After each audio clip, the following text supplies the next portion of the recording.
السلام علیکم دوستوں اور ساتھیوں، آج ہم آپ کو کراچی کی تاریخ کے متعلق مختصر آگاہی بیان کریں گے۔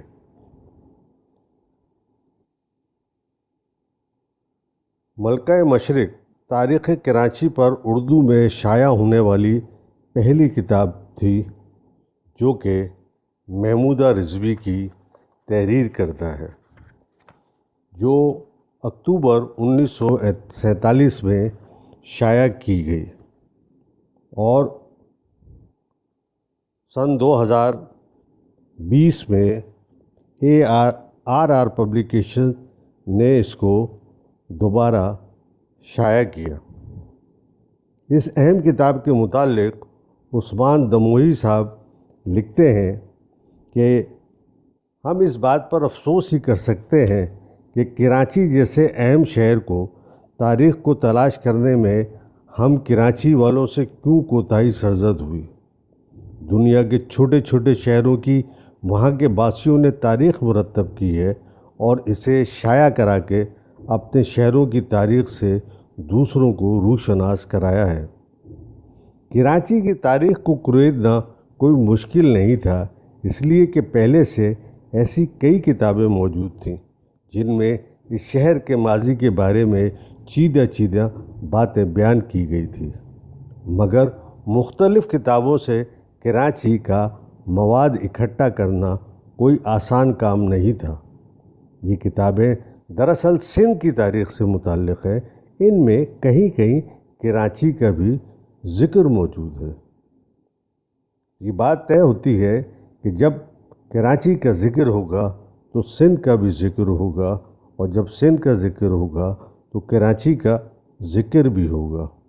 عموماً تاریخ کے متعلق اور خصوصی طور پہ کراچی کی تاریخ کے متعلق ہمیں جو معلومات فراہم کی جاتی ہیں وہ سب ادھوری ہوتی ہیں۔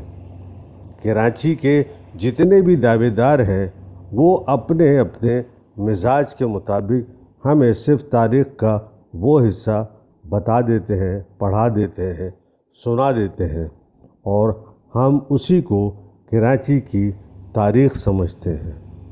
کراچی کی تاریخ کو سمجھنے کے لیے ضروری ہے کہ ہم محمودہ رضوی کی کتاب ملکہ مشرق کا مطالعہ کریں، جو کہ زیادہ ثقیل کتاب نہیں ہے، صرف 140-50 صفحات پر مشتمل ہے۔ عثمان دموعی صاحب لکھتے ہیں، یہ کام بالآخر ایک انگریز محقق الیگزینڈر ایف بیلی نے انجام دیا۔ وہ ایک غیر ملکی تھا۔ اس نے اپنی تصنیف Karachi past present future Karachi کی تاریخ کو سمونے کی کوشش کی، مگر وہ بھی کراچی کے ماضی کے بارے میں کچھ زیادہ کام نہ کر سکا۔ بہرحال اس نے جو کچھ بھی لکھا وہ اہم ہے اور کراچی کی تاریخ پر کام کرنے والوں کے لیے کافی مددگار ثابت ہو سکتا ہے۔ تاہم تاریخ جیسے خشک مضمون پر کام کرنا ہر ایک کے بس کی بات نہیں ہے۔ یہ عمل کافی محنت طلب اور عرق ریزی کا ہے، اور کسی کے پاس اتنا وقت نہیں کہ وہ اپنے بچوں کی روزی کے لیے بھاگ دوڑ کرنے کے ساتھ ساتھ اس محنت طلب کام کو بھی انجام دے سکے۔ خوش قسمتی سے ایسے لوگ بھی موجود ہیں جو جس کام کو کرنے کا ارادہ کر لیتے ہیں تو اسے انجام تک ہی پہنچا کر دم لیتے ہیں۔ ایسے جنونی لوگوں میں ہم ایک خاتون کا نام بھی دیکھتے ہیں۔ یہ خاتون محمودہ رضویہ ہیں، جنہیں نثر نگاری کے شوق نے تاریخ نویسی تک پہنچا دیا تھا۔ ابھی پاکستان موجود میں نہیں آیا تھا۔ کراچی ایک چھوٹا شہر ضرور تھا، مگر اپنی قدرتی بندرگاہ کی وجہ سے پوری دنیا میں جانا پہچانا جاتا تھا۔ محمودہ رضوی نے جب کراچی کی تاریخ پر کام شروع کیا، اس وقت کراچی کی تاریخ ایک معمہ بنی ہوئی تھی، کیونکہ اکثر لوگ یہ تسلیم کرنے کے لیے تیار نہیں تھے کہ یہ شہر کوئی قدامت بھی رکھتا ہے، یعنی کوئی پچھلی تاریخ بھی رکھتا ہے۔ ان کا خیال تھا کہ اس شہر کی تاریخ 1729 سے شروع ہوئی ہے، جب سیون کے ایک تاجر بھوجو مل سے اپنی تجارت کے لیے موضوع جان کر اسے ترقی دینا شروع کی۔ اس نے بندرگاہ کے قریب والے حصے میں اپنے ساتھی تاجروں کو یہاں بسنے کی ترغیب دی۔ بھوجو مل کی ایسی جگہ کو پسند کرنے کی وجہ اس کی قدرتی بندرگاہ تھی، جہاں سے وہ اپنی تجارتی سرگرمیاں جاری رکھ سکتا تھا۔ دیکھتے ہی دیکھتے یہاں کی آبادی میں اضافہ ہونے لگا، مگر جیسے جیسے آبادی بڑھی اور تجارتی سرگرمیاں بڑھی، رہزنوں نے یہاں کا رخ کر لیا اور یہاں چوری اور ڈکیتیاں ہونے لگیں، جس کو ختم کرنے کے لیے بھوجو مل نے اپنے ساتھی تاجروں کی مدد سے آبادی کے چاروں طرف فصیل بنانا شروع کی۔ یہ فصیل اتنی چوڑی تھی کہ اس پر سے ایک بیل گاڑی آرام سے گزر سکتی تھی۔ اس فصیل پر مسقط سے منگوا کر توپیں بھی نصب کی گئی تھیں۔ دوستوں اور ساتھیوں، یوں سمجھیے کہ کراچی کی تاریخ کا ایک سلسلہ 1729 سے شروع ہوتا ہے اور اس سے قبل کا سلسلہ 1729 سے پہلے کا ہے۔ ہم اگلی ویڈیو میں آپ کو مختصراً اس تاریخ کے متعلق بتائیں گے۔ تو میں عرض کر رہا تھا، اس فصیل پر مسقط سے منگوا کر توپیں بھی نصب کی گئی تھی۔ اس فصیل کے دو دروازے تھے، ایک کھارا در اور دوسرا میٹھا در۔ ان دونوں دروازوں کے کھلتے ہی کراچی کی قسمت بھی کھول دی اور پھر یہ مقام تیزی سے ترقی کی منزلیں طے کرنے لگا۔ پہلے یہ گاؤں سے قصبے میں تبدیل ہوا اور پھر ایک شہر بن گیا۔ یعنی 1729 سے قبل یہ شہر چھوٹے چھوٹے گاؤں پر مشتمل تھا۔ محمودہ رضوی نے کراچی پر اردو میں پہلی کتاب لکھی، جس میں اس کی تاریخ کو بھی جگہ دی۔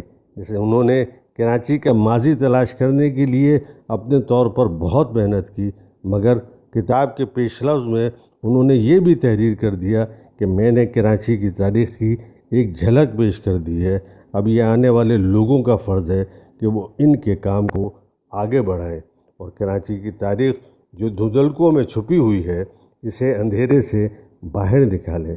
اس وقت کراچی کی تاریخ پر بہت کام ہو رہا ہے اور یہ بات انتہائی خوش کن ہے کہ لوگوں کو اب یہ احساس ہو گیا ہے کہ اس شہر نے انہیں بہت کچھ دیا ہے، چنانچہ اس کے بدلے میں کراچی کی قدامت کو تلاش کر کے منظر عام پر لایا جائے۔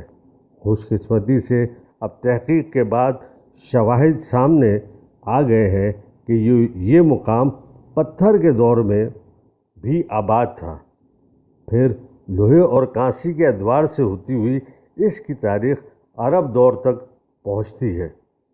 اب ملک کی کئی جامعات میں کراچی کی تاریخ پر تحقیق کی جا رہی ہے۔ تو دوستوں اور ساتھیوں، 1729 سے پہلے سے لے کے یوں تو آغاز ہر خطے کا جہاں آبادی موجود ہے وہ پتھر کے دور سے ہوتا ہے، اور یہ خوش قسمتی ہے کہ سندھ اور کراچی کا تعلق تو موہنجو ڈارو سے بنتا ہے۔ دموئی صاحب لکھتے ہیں، اب ملک کی کئی جامعات میں کراچی کی تاریخ پر تحقیق کی جا رہی ہے۔ اس خاکسار نے بھی محمودہ رضوی کی تاریخی کام کو آگے بڑھاتے ہوئے کراچی کی تاریخ کو تسلسل سے قدیم دور سے قیام پاکستان تک اپنی تصنیف کراچی تاریخ کے آئینے میں پیش کر کے ڈاکٹریٹ کی ڈگریاں حاصل کر چکے ہیں۔ بہرحال کراچی کی تاریخ پر اب جو بھی کام ہو رہا ہے، اس کی ابتدا محمودہ رضویہ نے کی تھی۔ اس طرح ان کی تصنیف ملکہ مشرق کراچی کی تاریخ پر کام کرنے والوں کے لیے ایک اہم کتاب بن گئی ہے۔ انتہائی خوشی کی بات ہے کہ ہمارے محترم الیاس بھائی نے ملکہ مشرق کو پھر سے شائع کر کے کراچی سے اپنی محبت کا ثبوت دیا ہے اور محمودہ رضویہ کی روح کو تسکین پہنچانے کا بھی اہتمام کیا ہے۔ شکریہ دوستوں اور ساتھیوں، اگلی ویڈیو میں آپ کو کراچی کی تاریخ کے متعلق مزید معلومات فراہم کریں گے۔